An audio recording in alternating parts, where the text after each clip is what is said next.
Okay, Laura, I'm just asking you, do you see this recording now? I do. Okay, good. Hello, everyone. This is Nancy Allen, and I serve as the Executive Director for the National Consortium for Health Science Education, and we're very excited to be providing this virtual workshop today, and we hope that you'll get some information here that'll be helpful to you as health science classroom teachers, and just really how to control what you can control and be able to deliver high quality health science education program that produces better prepared post-secondary students who know what they want to do and who will grow up to be wonderful future health professionals. So with that being said, my co-presenter is Laura Morris. Laura, you want to tell them a little bit about what you do? Sure. On a regular day-to-day life, I'm the program manager for health careers in the state of Oklahoma. I work at the Oklahoma Department of Career and Technology Education, and I am currently serving as the board chair for the National Consortium for Health Science. And so Laura and I are going to spend maybe about 30 to 40 minutes just telling you a little bit about our organization and how we're here. And we want to serve as the National Authority for Health Science Education. This is just a screenshot of our website, and we'll give it to you again at the end of the program. But we just want you to know that there's a wealth of information here, just great ideas and support. And we want to be that organization that you can lean on.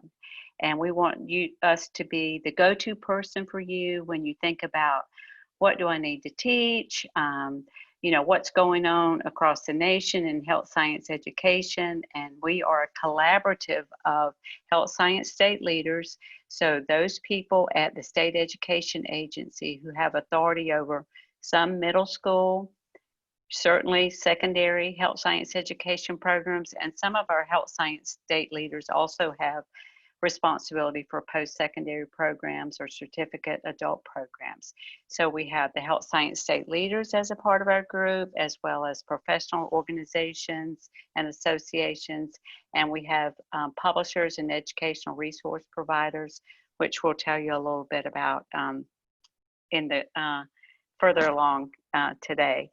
So we have been around since 1991. We were formed and received a grant from the U.S. Department of Education, and we serve as the career cluster lead for health science education. And our real goal is to collaboratively bring groups together and build networks that help define and advance the framework of health science education. We really believe in consistency, not that every state has to teach everything on the same day, but certainly students who graduate from a health science education program in Oklahoma need to know the same things as a student in South Carolina. So we want there to be some consistency so that when our students leave us, that they're better prepared. Post-secondary students, they have some idea about what careers they're looking to pursue, and also that they have an understanding of what they're getting into when they leave us. So today, we think we're speaking primarily to health science classroom teachers. We're going to talk to you a little bit about our National Health Science Standards, classroom resources that we have to make you better at what you do, our assessments and certificate program, also how we work closely with HOSA, future health professionals, to really support each other as they're kind of the student side of health science, and we see ourselves more as the teacher and leader side of health science education. Talk to you about how to build your professional networks and partnerships, and lastly, what we do along the lines of professional development. So with that, I'm going to pass the mic to Laura and let her tell you a little bit about what we believe to be the curriculum framework for health science education.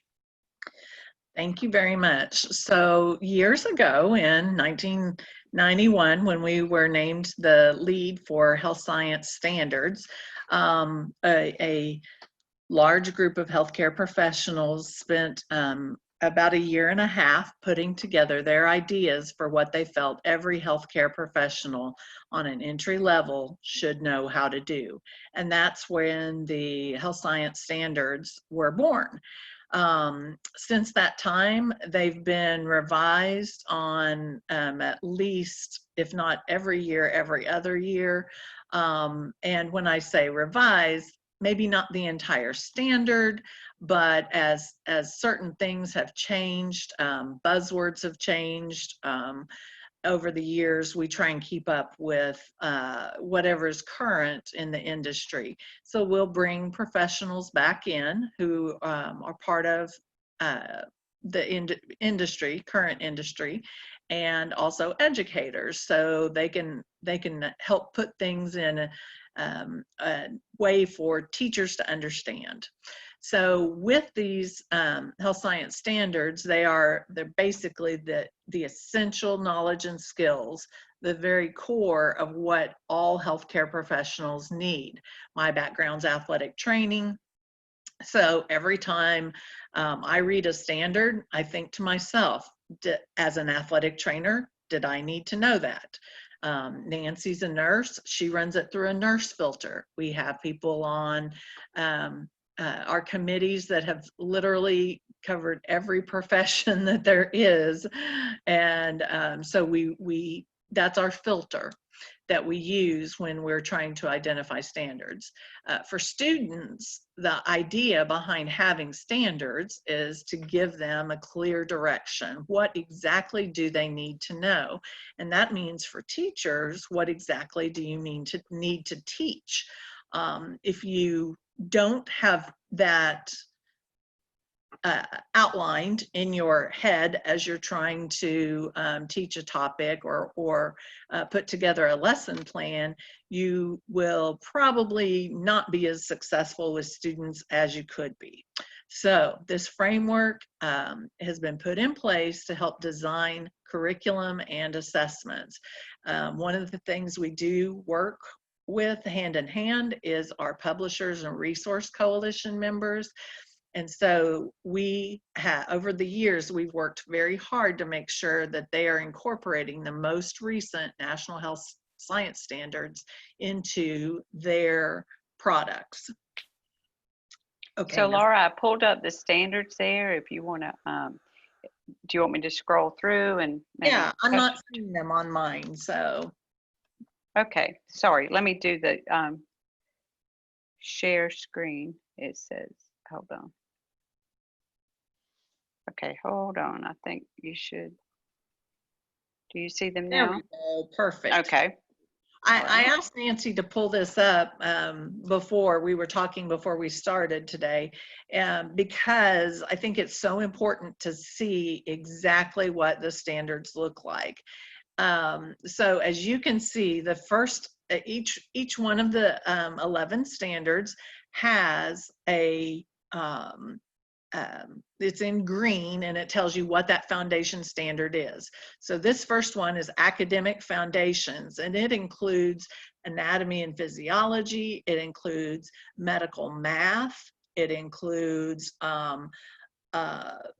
many other areas that have to do with basic academic related knowledge. What I want you to see is, as she's scrolling through, like, for example, identify the basic structure and function of the skeletal system. Underneath that term or that subheading, it will say, what are the structures? But not just structures, what exactly do you need to know? What exactly, to what level do you need to know? Functions of the skeletal system. We don't want one state to be teaching that there's these, there's only 3 functions to the skeletal system, and another state's teaching 4, and somehow along the way students might not all be getting the same information. So that's one of the reasons that the standards were put together in this format, so that it's very clear what students should be learning. So when you are looking at a resource for your students to use, you would want to make sure that you're covering all of those standards. And if not, then we would need to find an additional resource that could help fill in the blanks for those particular areas. Diseases and disorders, that's the second part. So we've got the basic anatomy and physiology, and then under that we have the diseases and disorders for every system, every body system, different biomedical therapies, and then like we spoke about earlier, medical math is the third component that we have. And you can see math also includes analyzing diagrams, charts, graphs, and 24-hour clock and military time. So that is one standard. That's the biggest standard we have. If you took all of our questions that we have on our assessment and all of our tools that we develop for people, probably about 85% is on this topic area. So as you can see, it just goes on and does the exact same thing for each one of the other 10 standards. So Okay. that looks great. Thanks. Okay. All right. I'm going to go back to the PowerPoint and that looks fun. all right. Let's see. I just need to make it. All right. Sorry, everyone. We're new to this. In case everyone else is not new to it. Are you seeing it now, Laura? Are you seeing it? It still looks like it's going down through a funnel. Just okay. Yeah, down. Okay. There we go. Perfect. All right. Okay. So, thank you. Just a little bit more from me. My teachers are always saying, well, yeah, I cover that. I cover that. I cover that. And sometimes I think that having a tool in place to actually be able to prove where you cover content helps you as a teacher feel very secure in the standards that you're teaching. So as you can see, this is aligned to just what we just looked at, and this is available on our the National Consortium for Health Science website, and we call it a crosswalk template. So a crosswalk is where you take a standard on the left-hand side, and then you try and identify where that standard is taught in your curriculum, your courses. You could even put a specific lesson, page numbers, things like that. But this first page here, it's identify levels of organization. You can see what the subcategories are. So I might want to put that in. If I were teaching anatomy and physiology, I would say anatomy and physiology. And to teach the different levels, I have this really cool game. And so I'm going to put down on this document what game I teach that in, and then note to myself what course all of that takes place in. You can come up with your own abbreviations. This is just a document for you to help you understand and make sure that you really are covering your content. Okay. We have just recently actually been working on partnered on a national project to develop a 4-course framework. And so we have an example. We understand that every state, this is, first of all, let me say, I live in Oklahoma, and Oklahoma standards are going to be taught the way Oklahoma standards are going to be taught. It may be completely different than how they do it in my friend's South Carolina state.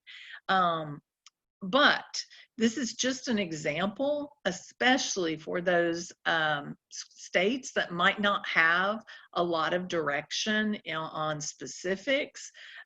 If you were a brand new teacher and you were having to put information together to create a traditional course, this is just one way to break it down.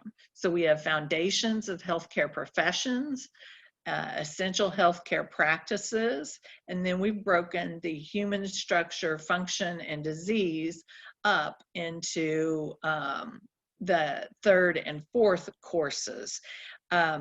With each one of those, we are in the process right now of developing an end of course assessment that would go along with those 4 separate courses. The content outline, we talked a little bit about how we've tried to flesh the standards out. This is an example also found on our website of to just what level do you need to go on every topic. So if we're talking about anatomy and physiology and we're talking about the body planes and directional terms, these are what you need to know.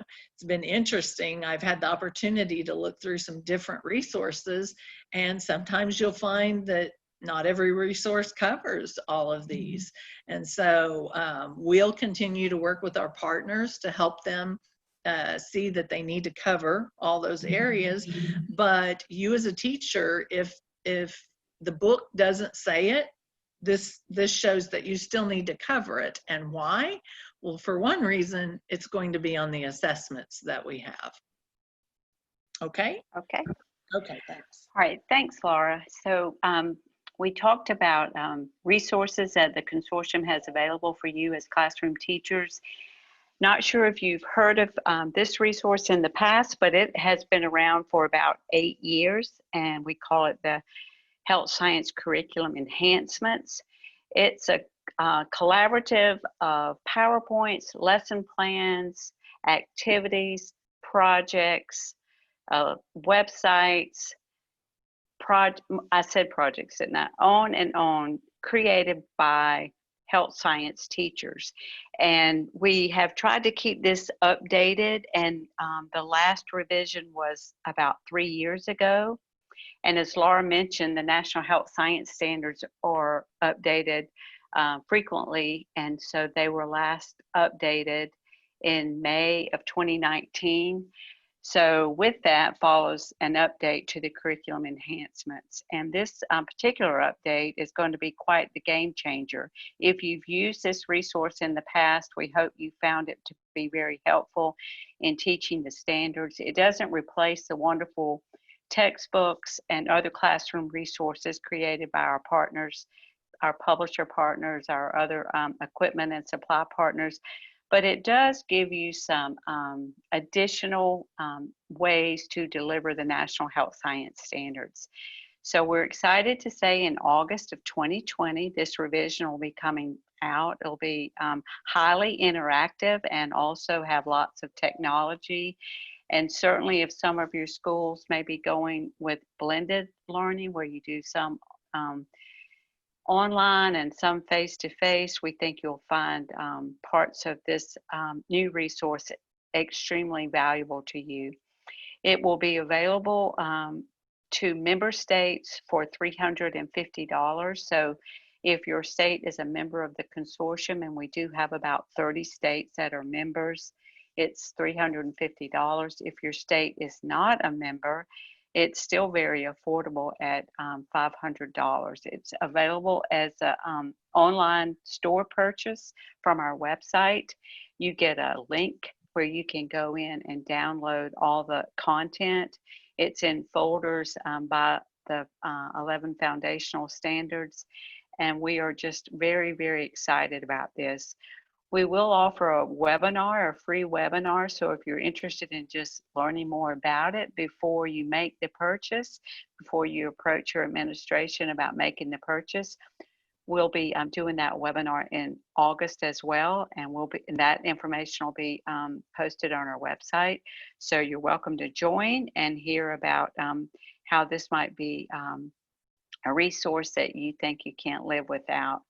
This is just a little excerpt from the resource where you can go in and every day do a lesson, tell what's on your agenda for the day, what your students will need, what they're going to be studying. This was just I just pull that as a kind of a preview of some of the work that'll be included in this resource. The consortium is also committed to keeping you updated and what might be happening monthly. So we create a newsletter through a partnership with Creative Ed Services, and we post it on our website. And if you're a part of our database, we also blast that out, and we put this on our social media to let you know that the monthly newsletter is out there. It's usually about a 4 to 5 page publication that includes activities for the classroom or just hot health science news. So if you're interested in getting our newsletter, we'll share our contact information here at the end. We're extremely proud of one of our membership groups for the consortium, and it's our publishers and educational resource providers. We have 22 members, all the traditional publishers that you probably are very familiar with through your classroom teaching, but we also have partners like Reality Works who have simulation products. And so what's important about this relationship is they want to know from you or from your health science state leads, what do your classroom teachers need to be successful? What do they need to deliver the content? And so we value this relationship because they then go into their marketing division and say, we need a textbook on this, or our textbook or our resource needs to include this. We need to make sure that what we're producing is aligned to the National Health Science Standards. So this has just been a very, very valuable partnership, and we can't say enough about this group and how they are engaged with us to make sure that you have what you need for your classrooms. Laura? Well, since so now we've talked about the standards that provide the framework for all learning, and then those standards can be divided up into courses. Talked a little bit about a resource, some different resources, but specifically the curriculum enhancements. And now we want to touch on assessments and certifications. We have a longstanding partnership with Precision Exams, which is now U-Science, and they have been our provider for the National Health Science Assessment for many years. They already had a number of industry related and recognized assessments that worked with student skill and knowledge. For example, they might have a test on nutrition. There might be a test on biotechnology. One thing that we love about the partnership that we've had with U-Science is that they're affordable. You may know us best for the National Health Science Assessment, which is, it's kind of the granddaddy of them all. It covers, if you started on Standard 1 and you finished on Standard 11, we would hope that you would have students taking the National Health Science Assessment, because it truly is the only assessment out there that covers all of that knowledge base. And what's really nice is it's very affordable. The assessments are $12 for member states and $15 for non-member states. So if you are interested in those kinds of things, you might want to get with our partner, and it's all on our website. But one of the things I love is the certificates. I know it sounds silly, that perhaps when you're old, do you get goofy about things like a certificate that's really pretty? Maybe so, but I think they have really classy certificates, and on the back of each of the certificates is a score report. All this information can be shared as far as group data can be shared with instructors so that they know what areas that they need to have students working on. Perhaps 70% of your students did not do very well in technical skills. Well, then you know you need to spend a little more time on that, or review the resources that you're using. So this is an end of program assessment, and but the thing that makes U-Science even more unique is the fact that they already have a number of end of course assigned assessments. And I spoke to some of those a few minutes ago, so you can see how it's broken down. Well, in addition to these, the specific end of course assessments and the National Health Science Assessment that covers everything, we also are working right now on 4 assessments that go along with the 4 courses that we talked about earlier. So it would be end of course, and you would have the opportunity to take one of those assessments after each one of your courses, and then take the national or the National Health Science Assessment to confirm your overall knowledge. So it's really designed so that you can do what works best for your program, your state, and whatever processes that you may have in place that you have to act within. So we're really excited about that opportunity. Okay, when we think about high quality health science education programs, we also believe that providing students the opportunity to be involved with a career and technical student organization really kind of is the icing on the cake. It's the fun part. It's the part where students, if they are competitive, then they may enjoy the competitive events program. Maybe they enjoy the community service that's provided through HOSA Future Health Professionals. Maybe it's the leadership opportunities, the opportunities that they may have to receive scholarship awards through their participation in HOSA Future Health Professionals. At the consortium, we really value the partnership we have with HOSA and have long been supportive of each other through our curriculum and through the work that we both do. And when we look at the national, or the, I guess, international, but when we look at the HOSA competitive events program, we see that the National Health Science standards are woven all throughout that program.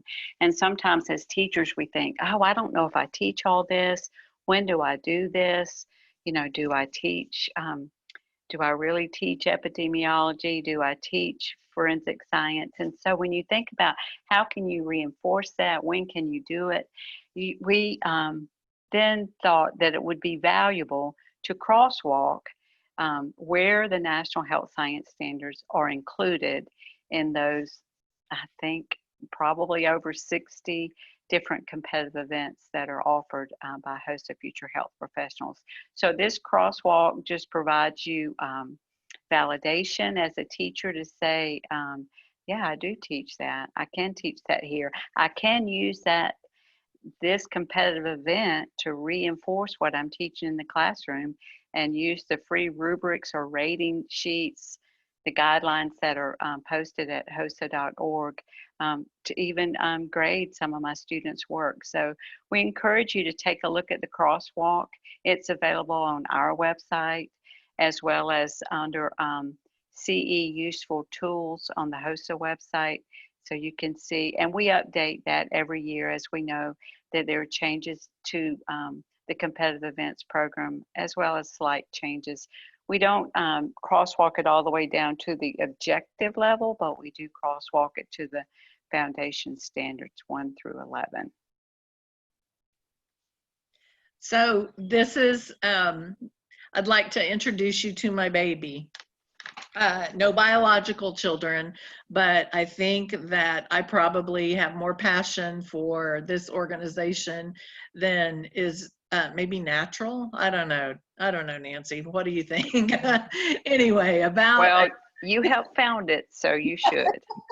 about year and a half ago, we were at a meeting, and we just it's actually a really long story. I won't bore you with it, but we have recently reorganized our board of directors and our entire leadership model. And one of the first things we did was we created a division or a subdivision of the National Consortium for Health Science that was specifically for health science teachers. We call this Health Science Educators Association. We currently have over 350 members, and we got a big boost when we had one state that contacted us about making every one of their health science teachers a member. It works great for us, and I hope that it's bringing the information from the consortium to a whole group of people that maybe never knew about us before. We have people from every single state that are members, and there are resources that come with this membership. Obviously there's some variations in the price, but that mostly just depends on if you're joining with a whole, hundreds of people, or if you're joining by yourself and what you have available. But it's very manageable, the cost for membership. And I would just love for you to go out to our website and take a look. We have every resource that we've ever produced. We are taking pieces of it and giving it to you for free as part of this. You also receive all the special newsletters, great resources.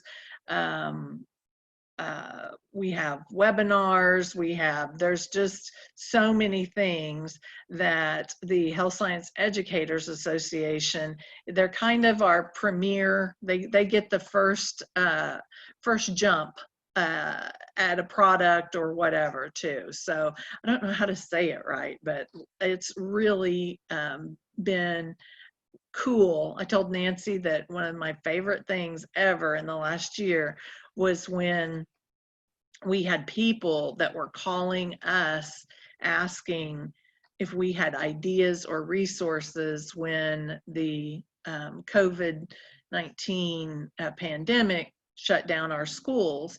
And we did, and it was just amazing. And it's like everything that we've ever wanted for our teachers is starting to finally happen. So this is an exciting time for us. Right, and Laura was talking that we do believe it's affordable. So it's $45 is the membership, the annual fee for membership, and it's just a great way for you to get connected with teachers across the nation. And I think you'll probably agree that teachers who want to be a part of a professional organization are usually those kind of go-getters, are the ones that really are the leaders in their school. And so that's really a great way for you to network and to meet teachers who do what you do and be supportive of each other. As health science teachers, we also know that you need some best friends, you need some big friends, and we encourage you when you're delivering your programs to get real friendly with guidance and help them know when National Guidance Counselor Week is, and be very friendly with them so that they understand about your program, and when they're giving students advice about electives that they should take in high school, that they're able to match them with your program. High school careers are so short, electives are so important, and to be able to connect those dots with what they want to do in the future, guidance is really the gatekeeper for that. As health professionals, who many of you are, some of you are traditional maybe science teachers, but many of us were health professionals at one time who transitioned over to the high school classroom. So you know how important it is for the community to know about your program, for you to be able to reach out to those maybe employers that you had in the past to create very effective advisory councils who can really, speak on your behalf and the good work that you do and the students that you produce. And then maybe that in turn leads to some great work-based learning partners. We know how we're sort of down the chain with high school students as far as who gets to go into the hospital or the long-term care facility or the health care facilities. And so having a real high quality program, very mature students out there doing work-based learning, and just having those relationships, we believe are an essential component of a high quality health science education program. We do have a resource for work-based learning. It will be the next one of our resources that we revise, but we welcome you to look at the online store. There are some samples from the current work-based learning resource that we have available, and it may be valuable to you as you if you have opportunities to place your students in those types of experiences. We are committed. One of our strategic priorities is providing professional development, and we want to be that resource for you. And very popular this year. We'll give Laura the credit for coming up with our Wednesday webinars. And we had thought that we would do those about 1 to 2 times a month, but COVID-19 really gave us new platform. And so over the months of March and April, we did about 8 different webinars this year that really supported teachers as they abruptly switched from traditional brick and mortar face-to-face teaching to digital learning. So all our webinars are recorded, and we put them up on our website, as well as the maybe if the presenter had a PowerPoint that went along with that. Even some of them would be appropriate to use with your students. There's one on tissue and organ donations that has some great information that you may want to show your students. So we will take the summer off with our Wednesday webinars, and then we'll start those again in August. And one of the very first ones will focus on the health science curriculum enhancements and be released in August. We do offer a National Health Science Conference. We used to do that every other year. If you've been around for a while, you may remember that as every other year on the even years, but our board really encouraged us, if we are the National Authority for Health Science Education, then we need to be as visible and as supportive as we can. And one way to do that would be to offer this conference every year. And so our plans were, and they're still kind of up in the air, but in the end of October in 2020, just about 5 months from now, we had hoped to be in Charleston, South Carolina for this conference. But we don't know what will happen. It's really a kind of a fluid situation now with treatments and lack of vaccination for the COVID-19. So just stay tuned for information about that. We don't want to close the tent all the way. We may do, if we are unable to do this face-to-face because we fear that perhaps health science teachers may not be able to travel, we do hope to be able to offer some virtual aspect of this event. And then in 2021, our plan would be to be in Cincinnati, Ohio. But stay tuned. It's painful for us as we make decisions, but we know that we have to think about what's best for everyone. But the National Health Science Conference, it will be an annual event. We just don't know what the 2020 version of this professional development will look like.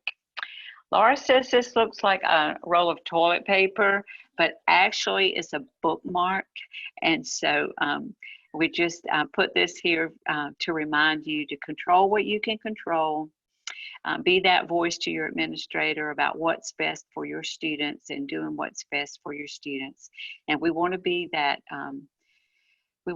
national authority that you lean on. So we ask you to bookmark healthscienceconsortium.org and go there and for the latest and greatest news about what's happening in health science education across the nation. And always, you're welcome to reach out to me as the executive director, and Laura will be our board chair for the next year and a half. And there's our take your phone out and take a picture of that. But it's also this information is also on our website, so you can reach out to us and let us know if you want to be in our database, if you're not already, for newsletters, for webinar announcements, for professional development announcements. And I'm going to ask Laura if she has any closing remarks, because we both tend to get kind of chatty. So Laura, what else might you want to add? I just wanted to say this may be the best audience I've ever presented to, Nancy. I kind of like this. I know, but we, I even took out the slide, Laura, that said questions, because I knew that this was going to be pre-recorded. So, so we'll leave our information there for you, and know that we are always here for you, and we want to hear from you about what you need. What would you like to see in the or hear about in the way of webinars? What we could do to best support you in your classrooms. Thank you, Laura. Thank you, everyone, for being with us. Bye-bye. Bye.